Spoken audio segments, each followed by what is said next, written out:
In December of 1944, the Second World War in Europe appeared, at least on the surface, to be approaching its conclusion. Allied armies had pushed out of Normandy, liberated Paris, and driven deep into Belgium and Luxembourg.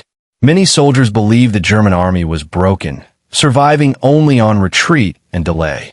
Yet history often turns when confidence replaces caution. In the frozen forests of the Ardennes, Germany prepared one final, violent reversal that would challenge everything the Allies thought they understood about victory. Adolf Hitler, increasingly isolated from reality but still clinging to grand visions, ordered a massive counteroffensive through terrain the Allies considered unsuitable for winter warfare. The Ardennes was a region of dense woods, narrow roads, steep valleys, and small towns. In previous years, it had been used as a quiet sector, a place for exhausted units to rest.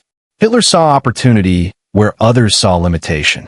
He believed surprise, weather, and concentrated force could shatter the Allied front, split British and American armies apart, and seize the vital port of Antwerp.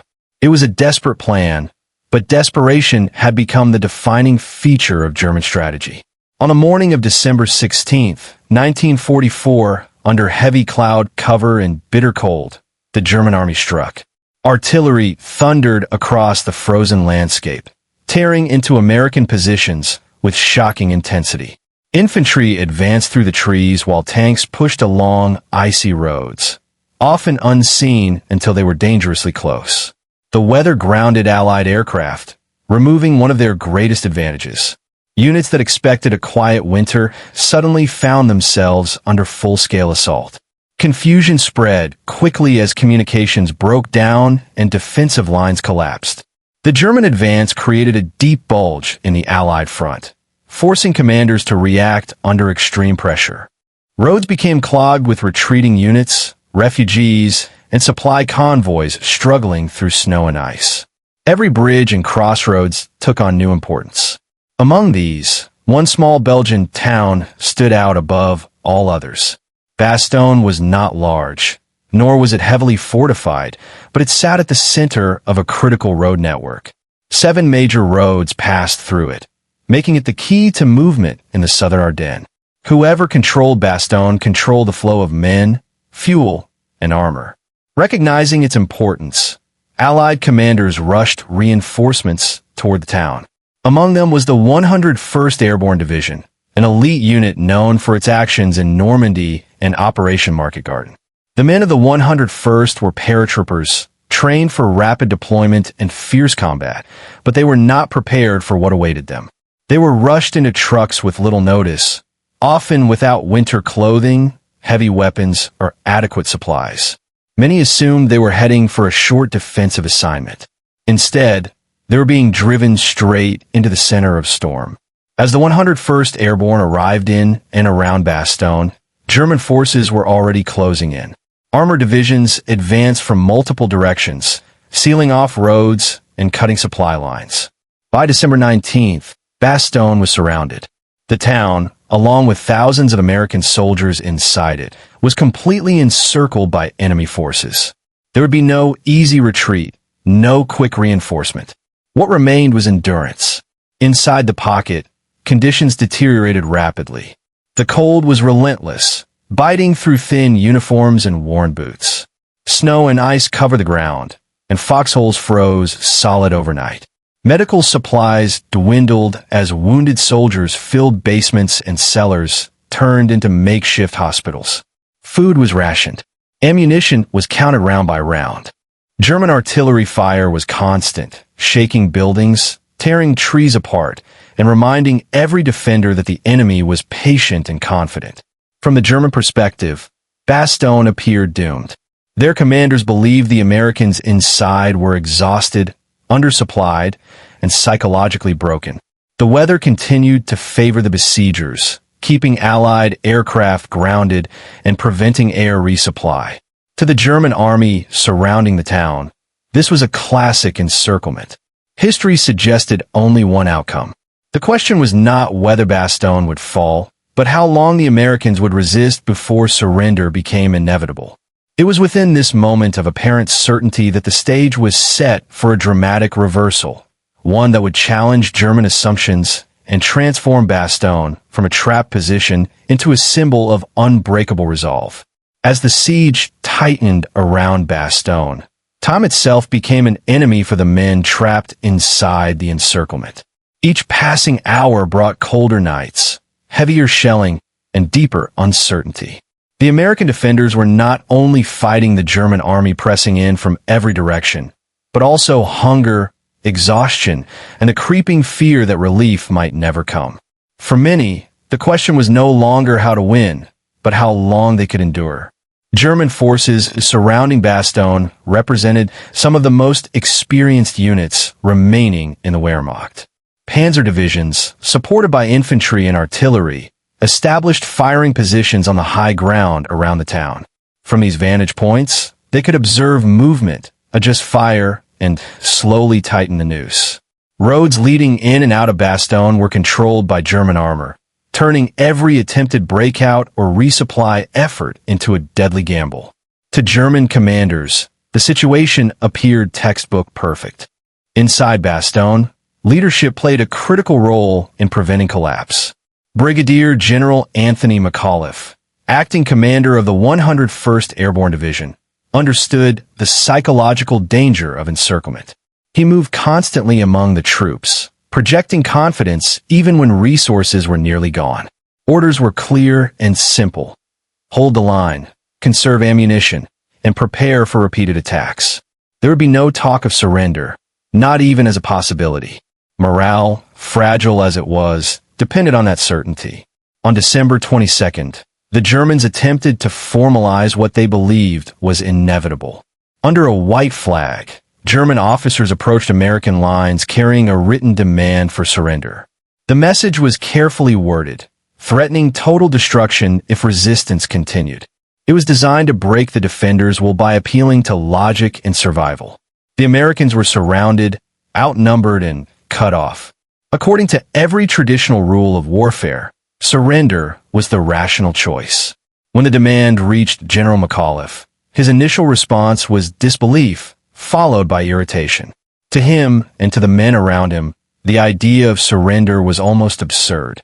After a brief discussion with his staff, McAuliffe dictated a reply consisting of a single word: nuts.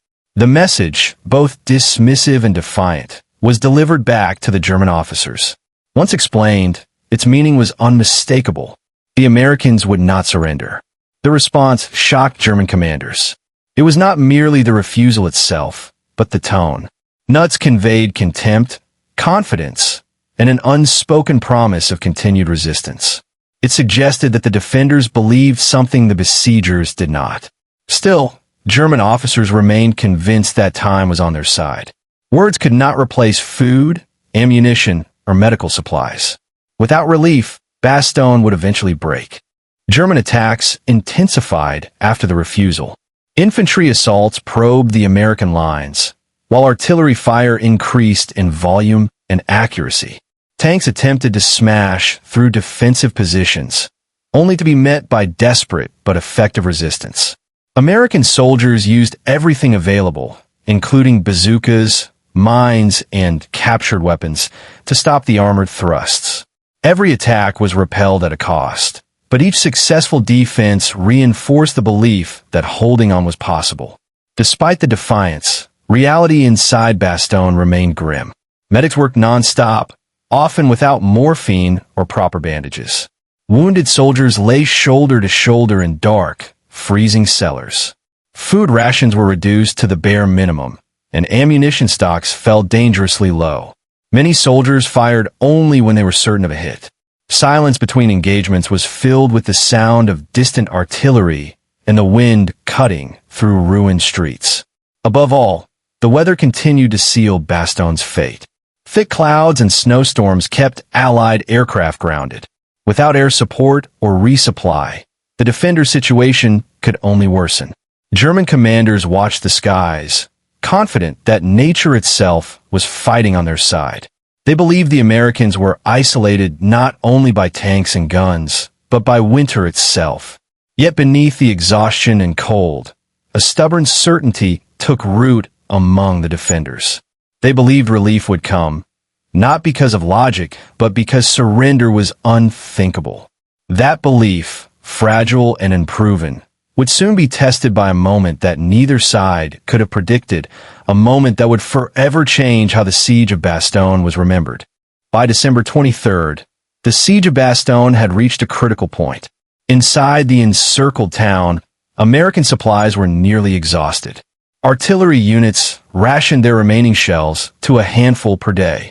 Riflemen carried half-empty magazines and knew there would be no replacements if the fighting intensified. Medical officers faced impossible choices, deciding who could be treated and who could only be made comfortable.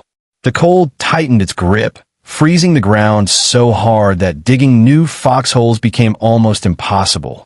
That morning, something changed. The sky, which for days had been sealed beneath thick clouds, began to clear. Pale winter sunlight broke through for the first time since the encirclement began. For the men of the 101st Airborne, it was more than a change in weather. It was a signal. Clear skies meant aircraft, and aircraft meant hope. Across Allied airfields, crews who had been waiting for this exact moment moved into action. Cargo planes were loaded at a frantic pace with ammunition, food, medical supplies, and winter clothing.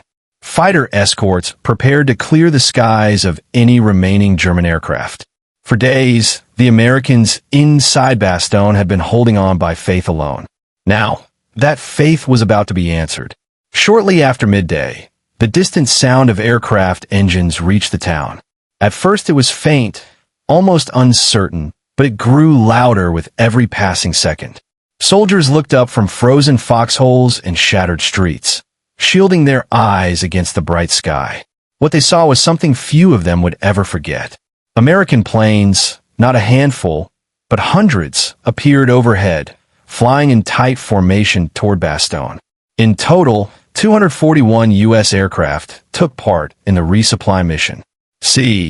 47 transport planes, slow and vulnerable, flew directly over enemy-held territory to reach the surrounded town. As they passed overhead, cargo doors opened and parachutes blossomed in the sky. The drop was not perfect. Some supplies landed in German-held areas, and others were damaged on impact. But enough reached American positions to change everything. Artillery units received shells they had been saving for a final stand. Medics opened crates containing bandages, plasma, and morphine. Soldiers pulled on gloves, coats, and boots that protected them from the deadly cold. For the first time since the siege began, Bastogne was no longer running out of time. 4 German forces surrounding the town. The sight was equally unforgettable, but for very different reasons. From their positions on the hills and roads around Bastogne, German soldiers watched the skies fill with American aircraft. They saw parachutes drifting down in enormous numbers, marking the town they believed was on the verge of collapse. The meaning was unmistakable. The Americans were not abandoned. They were being reinforced. German commanders reacted with shock and frustration. They had counted on the weather to isolate Bastogne completely. Now, in a single afternoon, that advantage was gone. The air resupply did more than deliver material. It delivered a message. The Allies had committed fully to holding Bastogne, no matter the cost. The defenders were not a lost force waiting to surrender. They were a stronghold being sustained from the air. Inside Bastogne, morale surged. Soldiers who had been silent and withdrawn days earlier now joked, laughed, and shared food from the newly arrived rations. Artillery crews prepared their guns with renewed confidence. Defensive positions were reinforced, and plans were made not just to survive, but to resist aggressively. The psychological balance of the siege shifted in a matter of hours. For the Germans, the realization was deeply unsettling. An encircled enemy was supposed to weaken with time, not grow stronger. The appearance of 241 American planes overhead forced them to confront a new reality. Bastogne was not a temporary obstacle. It was becoming a symbol of resistance that refused to break. From that moment on, the siege was no longer about waiting for surrender. It had become a contest of wills, and the outcome was no longer certain. After the massive air resupply, the character of the battle around Bastogne changed noticeably. The American defenders, once focused solely on survival, began to fight with renewed aggression and confidence. Artillery that had been silent for days roared back to life, striking German assembly areas and supply routes. Infantry units strengthened their positions, knowing they could now afford to resist attacks with greater force. Bastogne, once on the brink of collapse, had regained its strength. German commanders quickly understood the significance of what they had witnessed. The sight of 241 American aircraft resupplying a surrounded town was not just a tactical setback. It was a psychological blow. Encirclement was meant to break an enemy's will by isolating him. Instead, the Americans had demonstrated that isolation no longer guaranteed defeat. As long as the skies could be opened, Bastogne could not be starved into submission. Attempts to overrun the town intensified. German units launched renewed assaults, supported by tanks and heavy artillery, hoping to crush the defenders before further resupply or relief could arrive. Fighting became close and brutal. Snow-covered fields turned into killing grounds, and shattered villages around Bastogne changed hands multiple times. American soldiers, many of whom had been near exhaustion days earlier, now held their ground with stubborn determination, fueled by the knowledge that they were no longer alone.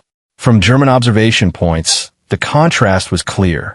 Where defenders had once fired sparingly, they now responded with heavy artillery and coordinated small arms fire. Counterattacks pushed German infantry back from key positions. Every failed assault reinforced an uncomfortable truth for the besiegers. The 101st Airborne was not weakening. It was holding firm, and, in some areas, it was pushing back. Reports from the front began to reflect this shift in tone. German officers noted the improved supply situation inside Bastogne and the sudden increase in American firepower. The expectation of an imminent surrender quietly faded. Instead, discussions turned to how much effort and time it would take to force the town to fall, if it could be taken at all. This was not part of the original plan. Bastogne was supposed to be bypassed or quickly neutralized, not transformed into a fortified island of resistance. The impact of the resupply reached beyond the immediate battlefield. Allied command, encouraged by the success of the airdrop, increased efforts to break through to Bastogne from the outside. Armored units under General George Patton began driving north through terrible weather and fierce resistance. Every mile gained brought the sound of distant artillery closer to the surrounded town, further lifting American morale and further unsettling German calculations. For the soldiers of the 101st Airborne, the meaning of the moment was deeply personal. They had been told to hold Bastogne, and now they knew why. The sight of supplies falling from the sky confirmed that their stand mattered, not just tactically, but symbolically. They were proving something to the enemy, to their commanders, and to themselves. They would not surrender, not because they could not, but because they chose not to. Among the German besiegers, the realization was finally taking hold. The Americans in Bastogne were not a trapped force waiting to be crushed. They were a determined, well-supported division that had turned encirclement into defiance. The logic of surrender no longer applied. What the Germans were facing was resolve, reinforced from the air and hardened by adversity. As the siege continued, one truth became impossible to ignore. Bastogne would not fall through intimidation or isolation. The moment the skies opened and 241 American planes delivered life back into the town, the fate of the siege had been fundamentally altered. The 101st Airborne had made its answer clear, and the world was beginning to hear it.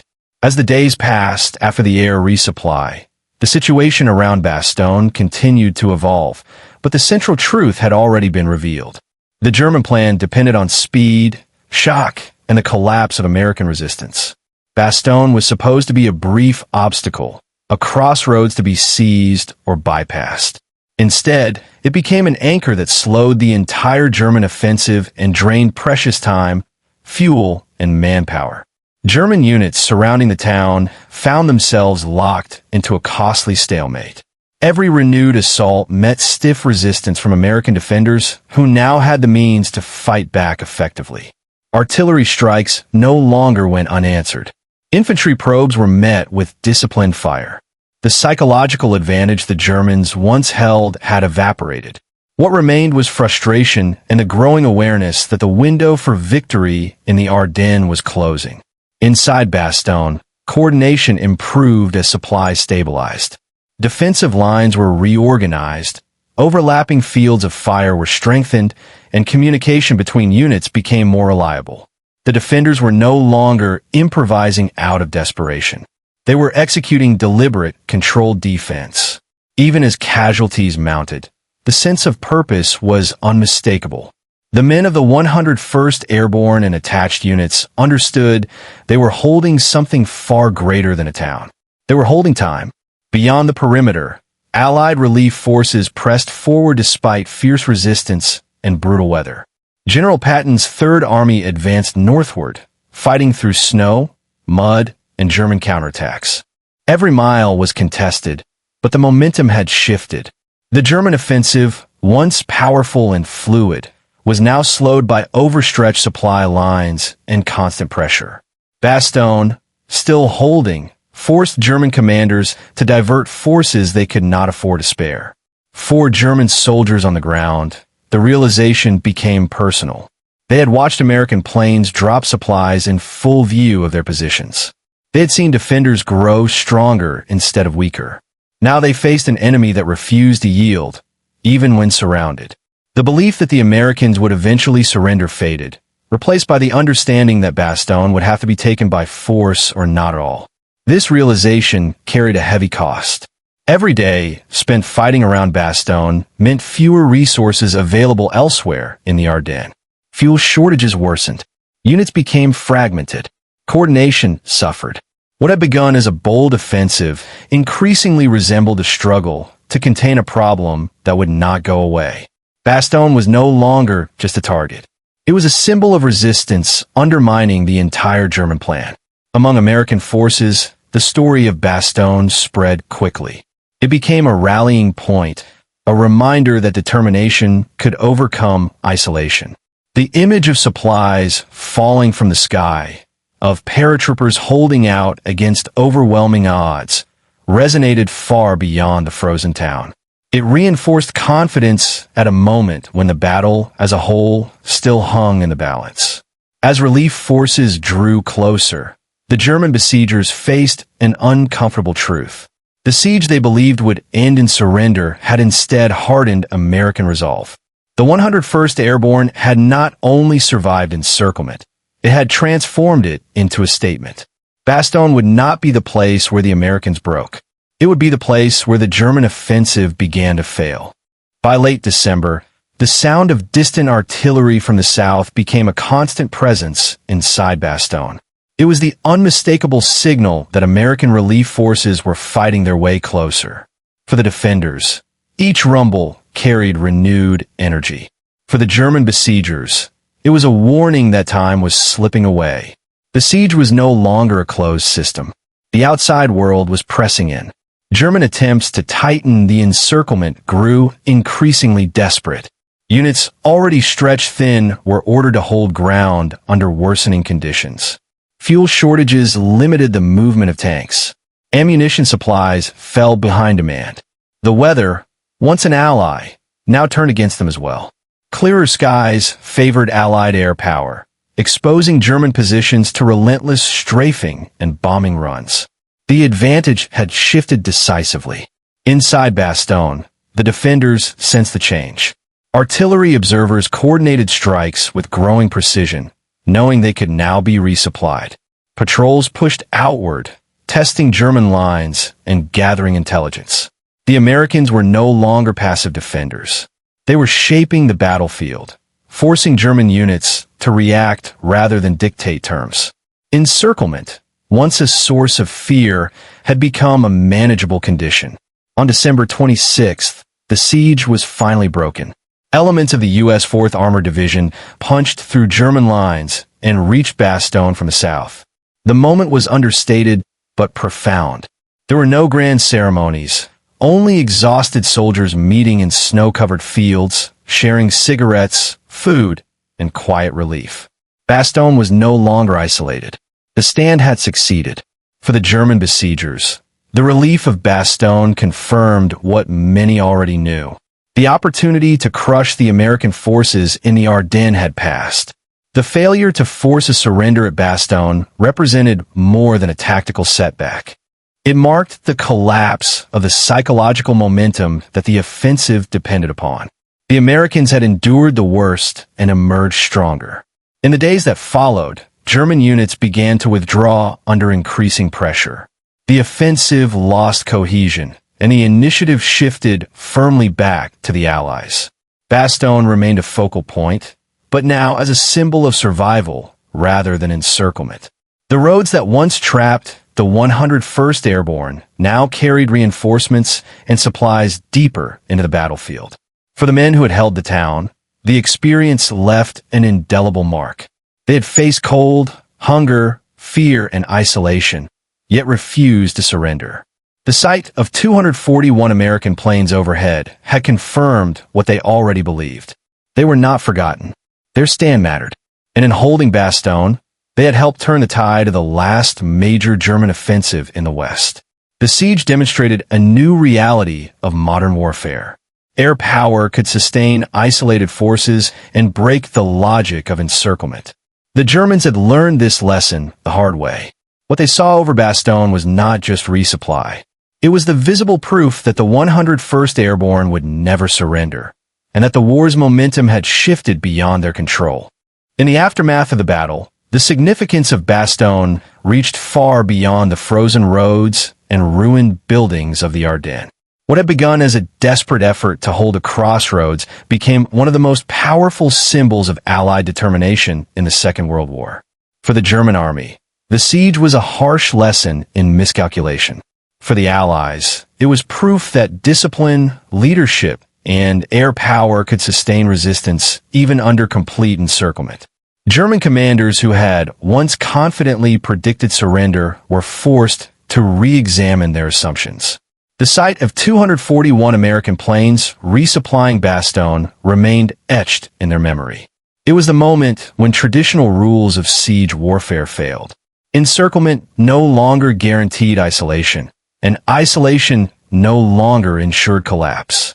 The Americans had demonstrated that willpower, reinforced from the air, could break the logic upon which German strategy relied.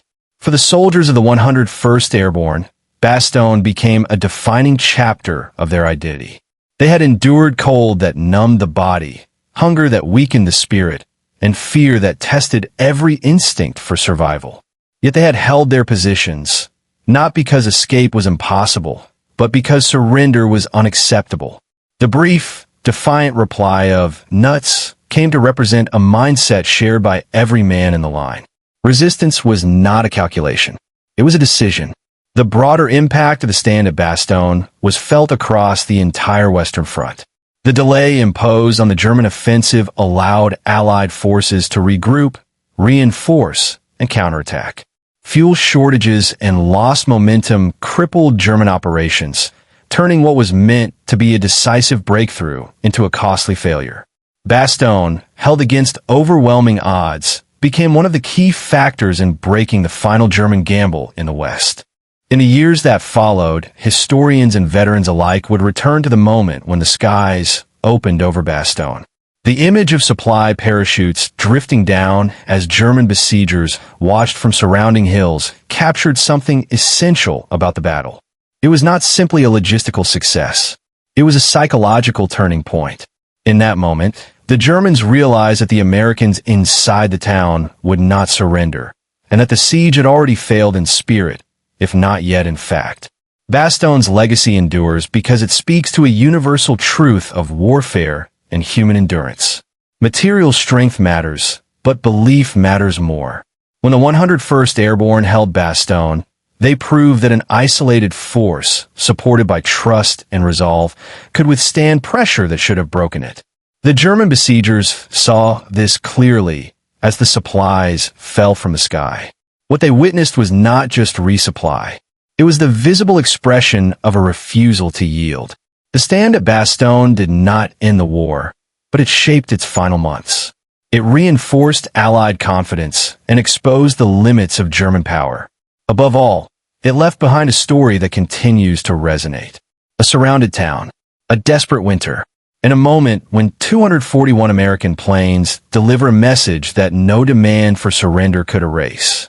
The 101st Airborne would never surrender, and the German army learned that lesson too late.